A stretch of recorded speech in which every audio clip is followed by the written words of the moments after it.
This is your review for 8th grade physical science, and it is for module 2. So beginning on page 41 in your textbook, and I'm going to talk through page 58. I'm also going to use your spiral book kind of as my guide, so have that out and ready to use that. So this chapter, this module is about matter, and matter is anything that has mass and takes up space, has volume. So we classify matter according to their properties, and each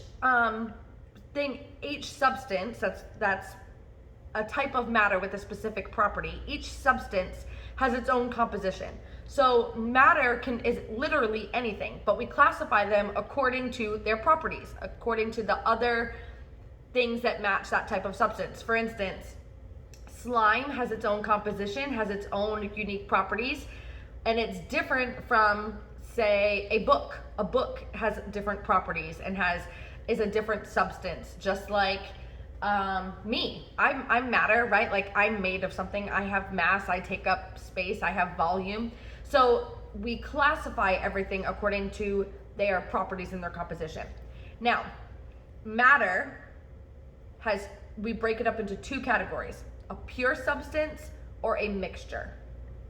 Now, I'm on your spiral, page 45. A pure substance versus a mixture. Now, a pure substance is saying that matter cannot be separated into anything else. And no matter what, no matter how small you break it down, it has the same composition. So whether you have 45 molecules of it or 1 molecule of it, it looks the same. There are two versions of those, two categories in pure substances: an element and a compound. Now, an element is just one single type of atom. For instance, oxygen that we breathe. Oxygen is O on the periodic table, but the one that we breathe is actually O2. And ozone, which is poisonous, is O3, but it is still only one type of atom. That would be an element. Now, a compound is when you have two or more elements, but this is the key part, they are chemically bonded together. For instance, water is H2O. It's 2 hydrogens and 1 oxygen. So it's two different elements, hydrogen and oxygen, but they are chemically bonded together. They don't come apart. If I have 1 molecule of water versus, an ocean of water, no matter what, it's a series of 2 hydrogens and 1 oxygen chemically bonded together. So an element and a compound is the way that they are, and you can't, no matter how much you break it down, it is still the same, whether I have 1 or hundreds of them. Those are all pure substances. Now on the other side, a mixture, this is 2 or more substances, not just 2 or more compounds or 2 or more chemicals. It's 2 or more substances that are not chemically bonded, which means I could have a chemically bonded substance here and a chemically bonded substance here that are mixed together. That would be a mixture. For instance, salt water. So we already said that water is a pure substance, H2O. Well, salt is also a pure substance. Salt is sodium chloride, NaCl.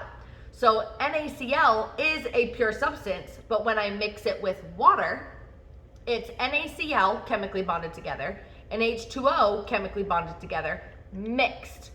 The water and the salt are not chemically bonded together, they're just mixed. So that would be a mixture. It's when 2 or more substances are mixed together, but they are not chemically bonded. Now, there's 2 classifications for a mixture. There's heterogeneous or homogeneous. Now remember, if you know the root word of a word and you know what something means, and you can generally figure out kind of where we're going.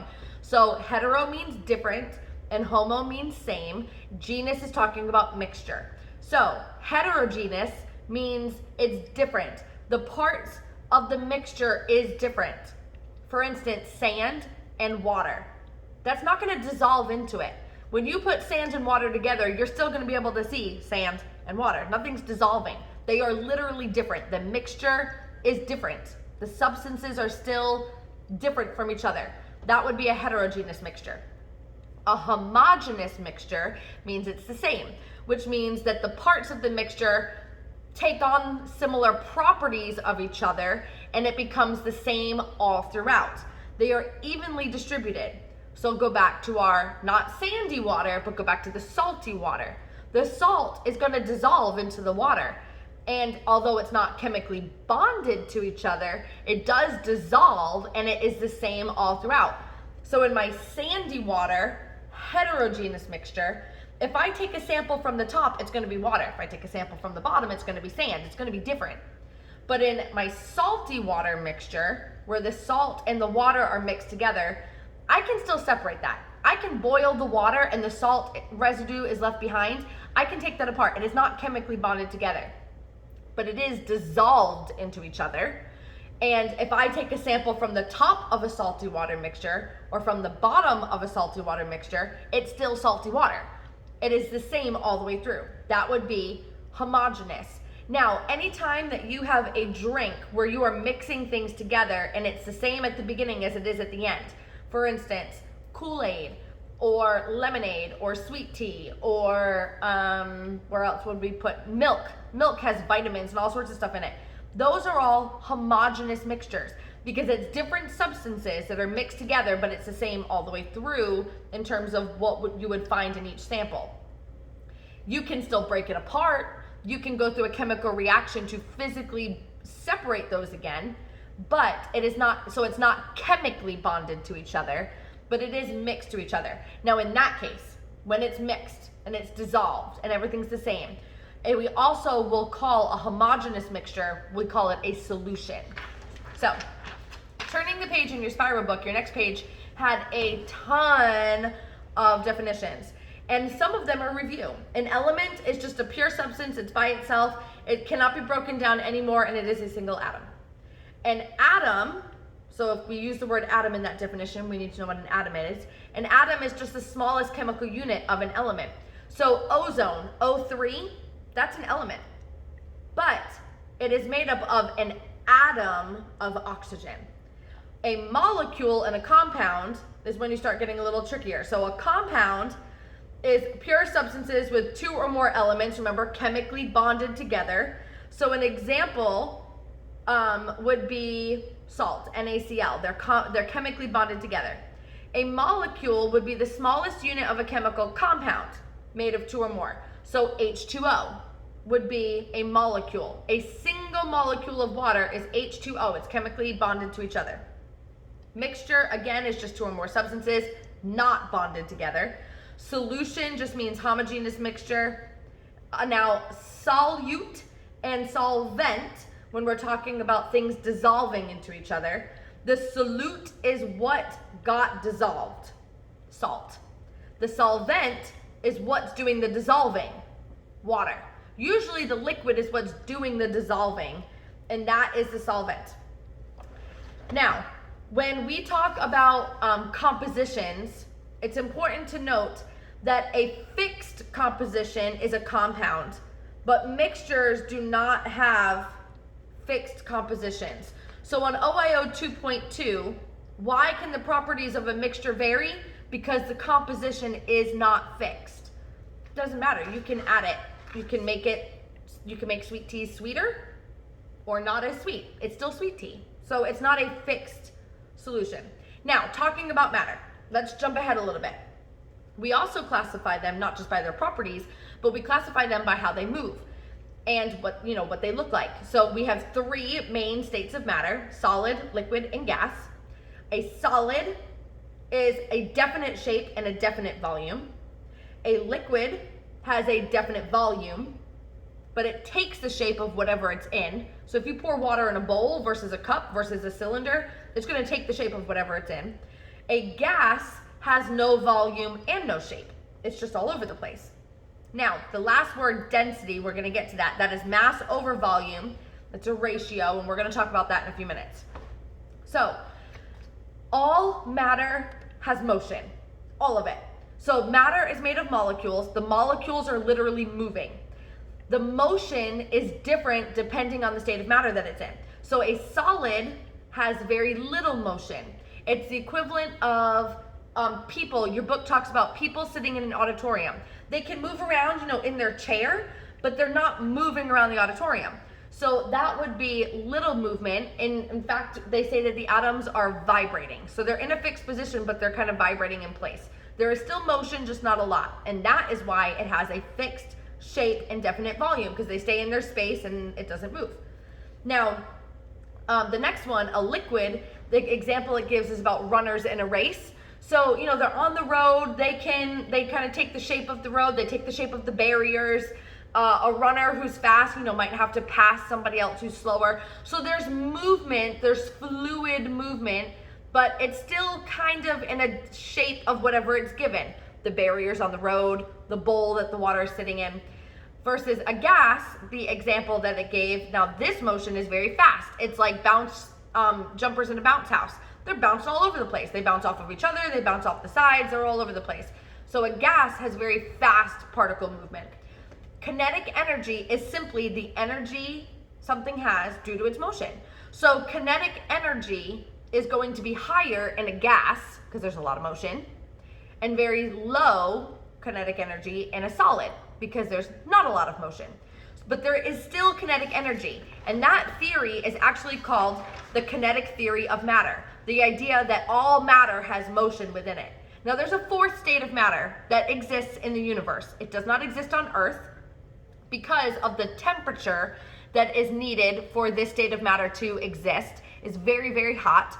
So this is called plasma, and it only exists on stars. We only have one star in our solar system, it's the sun. So most people say plasma only exists on the sun, but it actually exists on all stars because of the temperature a star can get to. There's another one called absolute zero. So plasma is very, very hot. Absolute zero is the opposite, it's very, very cold. And Einstein is actually who believed it existed, and then a series of scientists on the International Space Station were able to recreate it. They renamed it BEC, the E stands for Einstein, since it was his original theory. But it's this absolute zero concept, that it can get extremely cold and that the matter exists and acts differently at that temperature as well. And again, that only happened in an experiment on the International Space Station. It was able to prove his absolute zero theory true. Now, when we get into, I know you did a lab yesterday, you got to see how water diffuses. So what is diffusion? Well, I have diffusers all over the room. We know that it's taking a concentrated oil and spreading it out all over the room in a gas form. Diffusion is simply spreading out the matter, spreading out the molecules from a high concentration in your little jar to a lower concentration all spread out. In your lab that you did, you saw diffusion happening within your water jars in different colors. Cold, cold, and hot, hot. It diffused differently depending on how what the temperature was. So temperature of matter affects the diffusion rate. The hotter it is, the faster it diffuses, which makes sense because the molecules are moving faster, so they're pushing all the other molecules around faster. Now the last part in your textbook that you are reading, so I'm going to page 58, is just talking about these different properties. So we know what matter. We know that it exists in 3 different states here on Earth. We know that we classify them according to their properties, but what are these properties? So we have metals and nonmetals. Obviously, metals and nonmetals, metals are shiny, nonmetals are not. They're typically dull. Metals, most of them actually can be flattened into a sheet or formed into thin wires. On the flip side, nonmetals, and metals conduct electricity and heat very, very well. We all know that. We use metal dishes, metal pans. We use metal in our wires to conduct electricity. Metals are good conductors. Now, on the flip side, nonmetals. They have all sorts of different appearances. Plastic is a nonmetal. Glass is a nonmetal. So they can look wood is a nonmetal. So the opposite of metal is everything else. But they do not conduct electricity or heat very well. That's one of their properties. They're not good conductors. They're very poor conductors of heat and electricity is what your book says. And generally, they're pretty dull in appearance. Now, there's physical properties and chemical properties. Physical properties, the words that your book uses are things like appearance. So what does it look like? What's its color? What's its texture? What is its size? Does it have a smell? What's its odor? You know, sometimes the property could simply, acids in lemon, that's very citric, versus vinegar, versus plastic, right? That's a substance. That is something that is a piece of matter. It smells different. So they're gonna have an appearance, an odor, conductivity. That's what we just talked about. Are they good conductors of electricity and heat or bad conductors? Another physical property is density. So in your lab that you did, we had I asked you to look at the density of the blue drops. Well, the blue room temperature drops sunk to the bottom in the very cold water, which tells me that the blue room temperature drops were more dense than the ice water, which means the colder it is, the less dense it is, which is why ice floats. So density is a property that we look at. Is it buoyant? Can it float? What is its density? Is it very dense and very hard and very thick, or is it light and airy? Hardness, we talk about hardness when we talk about metals and rocks and things like that. Is it soft or is it hard? Malleability, meaning is it bendable? Gold is malleable. Even though it's a metal, you can physically bend it and move it. Viscosity, gooiness. How gooey is it? Slime has a good viscosity. Plastic does not. And then it's melting points and boiling points. So we created a temperature scale. We created a temperature scale based on the melting points and freezing points of water, but each substance has its own melting point and freezing point. Now, your book goes on to talk about the specifics of appearance and odor. It goes on to talk about what conductivity means in terms of electricity and heat, and additionally what density is. And then there was a lab that I hope you read through, but you do not need to do this lab quite yet. I'm not going to make you do the lab where it was testing the different densities. However, if you would like to explore the density of different things, simply put oil and water in one clear glass and then test different things, like a screw or a paper clip or maybe a glass marble or a bobby pin. Test the densities of things in the water and the oil and see, does that item stop in the oil? Does it keep going to the water? What is it doing? That's pretty much what the lab is about. It's just testing different densities, but you do not need to do that. I hope that this helps, and I will see you later next week. Have a good night.